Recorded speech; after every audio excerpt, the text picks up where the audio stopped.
ಎರಡೂವರೆ ಆಯ್ತಲ್ಲ ನೋಡಪ್ಪ. ಇವಾಗೂ ಹಂಗೆ ಈಗ ನೀವೊಂದು ಮಾತು ಹೇಳಿದ್ರಿ ಅಲ್ಲಲ್ಲ, ನಿಮ್ ಬಗ್ಗೆ ನಾನು ಹೊಗಳ್ತಾ ಇದ್ದೀನಿ. ನೀವೊಂದು ಹೇಳ್ದಿ, ನಮ್ಮ ಅಸ್ಟ್ರಾಲಜಿ ಹೇಳಿದ್ರು ರೋಷ ಆಕ್ರೋಶ ಮತ್ತೆ ಈಗ ತೋರಿಸ್ರಿ ಸರ್. ಮಾತಾಡ್ತಾರಲ್ಲ ಪ್ರತಿಪಕ್ಷ ನಾಯಕರು ಮಾತಾಡ್ತಾರಲ್ಲ ಅಲ್ಲಿ. ಈಗ ನಾನು ನಿಮ್ಮನ್ನ ಟೀಕೆ ಮಾಡಲ್ಲ.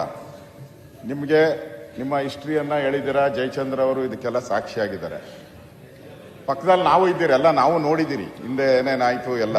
ನಿಮ್ ಟಿಕೆಟ್ ತಪ್ಪಿದಾಗ ಮೊದಲನೇ ಬಾರಿ ಎಲ್ಲ ಹೇಳಿದ್ದೀರಾ. ಈಗ ಮತ್ತೆ ಎಸ್.ಎಂ. ಕೃಷ್ಣ ಅವ್ರ ಬಗ್ಗೆನೂ ಮಾತಾಡಿದ್ದೀರಾ.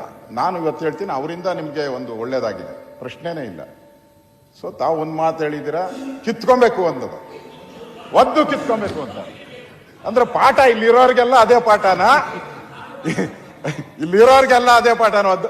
ಈಗ ನೀವು ಯಾವಾಗ ಒದ್ದು ಕಿತ್ಕೊಂತೀರ ಆ ಪದವಿನ, ಮುಖ್ಯಮಂತ್ರಿ ಪದವಿನ ನೀವೇ ಹೇಳಿದ್ರೆ, ಯಾವಾಗ ಒದ್ದು ಕಿತ್ಕೊಂತೀರ? ಯಾವಾಗ ಮುಹೂರ್ತ ಫಿಕ್ಸ್ ಮಾಡಿದ್ದಾರೆ?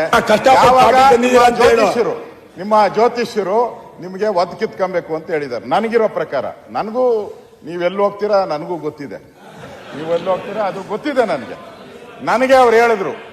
ನನಗೆ ಇವ್ರಿಗೆ ಯಾರು ಇಲ್ಲ, ಹೌದು, ಇವ್ರು ಯಾರಿಗೆ ಹೇಳಿದ್ರು ಅವ್ರು ನನ್ಗೆ ಗೊತ್ತಿದೆ. ಅವ್ರಿಗೆ ಹೇಳಿದ್ರು, ನನಗೆ ಡಿ.ಕೆ. ಶಿವಕುಮಾರ್ ಅವ್ರಿಗೆ ನಾನು ಹೇಳಿದ್ದೀನಿ, ನೋಡಪ್ಪ ನೀನು ಜನವರಿ ಒಳಗಡೆ ಆದ್ರೆ ಆಗ್ತೀಯಾ, ಇಲ್ಲ ಅಂದ್ರೆ ಆಮೇಲೆ ಕಷ್ಟ ಇದೆ ಅಂತ. ಅದಕ್ಕೆ ಯಾವಾಗ ಒದ್ದು ಕಿತ್ಕೊಂತೀರಾ? ಜನವರಿ ಒಳಗಡೆ ಒದ್ದು ಕಿತ್ಕೊಂತೀರೋ. ಆಮೇಲೆ ಇವ್ರ ಗ್ರಹಗತಿ ಸರಿ ಇಲ್ಲ. ನಾನು ಹೇಳ್ತಾ ಇದ್ದೀನಿ, ಜನವರಿ ಒಳಗಡೆ ಅದಕ್ಕೆ ಆದಷ್ಟು ಬೇಗ ನಿಮ್ಮ ಛಲ, ಆ ರೋಷ, ವೇಷ ಎಲ್ಲ ತೋರಿಸಿ ಬೇಗ ಕಿತ್ಕೊಳ್ಳಿ. ಈಗ ಅವರು ಎರಡು ಅಶೋಕಣ್ಣ ಇಲ್ಲ ಈಗ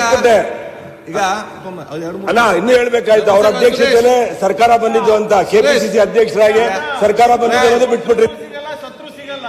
ಅಲ್ಲಿ ಏನು ಬಿಜೆಪಿನ ಬಿಜೆಪಿನ ಅದು ತೀರ್ಮಾನ ಮಾಡ್ಕೊಂಡ್ಬಿಡಿ. ಫಸ್ಟ್ ನಮ್ದು ಬಿಟ್ಬಿಡಿ, ನಮ್ದು ಪಾಡಿಗೆ ನಮ್ದು ನಡ್ಕೊಂಡು ಹೋಗ್ತದೆ.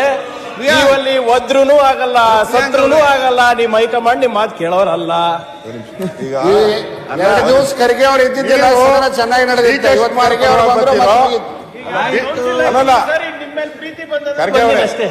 ಪ್ರಿಯಾಂಕಾ ಅವರೇ, ನಿಮ್ಮದು ಫಸ್ಟ್ ಡಿಸೈಡ್ ಮಾಡ್ಕೊಳ್ಳಿ. ನಾವು ವಿರೋಧ ಪಕ್ಷವಾಗಿದ್ದೀರಿ, ನೀವು ಆಡಳಿತ ಪಕ್ಷ ಇರುವಂತವ್ರು. ನೀವು ಇವಾಗ ಡೈಲಾಮೋದಲ್ಲಿ ಇದ್ದೀರಾ. ಈಗ ಡಿ.ಕೆ. ಶಿವಕುಮಾರ್ ಕಡೆ ಹೋಗ್ತಿರೋ ಇಲ್ಲ ಸಿದ್ದರಾಮಯ್ಯನವ್ರ ಕಡೆ ಇರ್ತಾರ? ನೀವು ತೀರ್ಮಾನ ಮಾಡ್ಕೊಳ್ಳಿ. ಅಥವಾ ನಿಮ್ ತಂದೆಯವ್ರನ್ನೇನ ಪೋಸ್ಟ್ ಮಾಡ್ತೀರಾ ಇಲ್ಲಿಗೆ, ಅದನ್ನು ನೋಡಿ. ಯಾಕಂದ್ರೆ ಇಬ್ಬರು ಜಗಳ ಮೂರನೇ ಲಾಭ ಅನ್ನೋ ತರ ಆಗ್ಬಾರ್ದು. ಹಿಂದೆ ಬೊಮ್ಮಾಯಿಯವರು ದೇವೇಗೌಡರು ಕಿತ್ತಾಡಿದಾಗ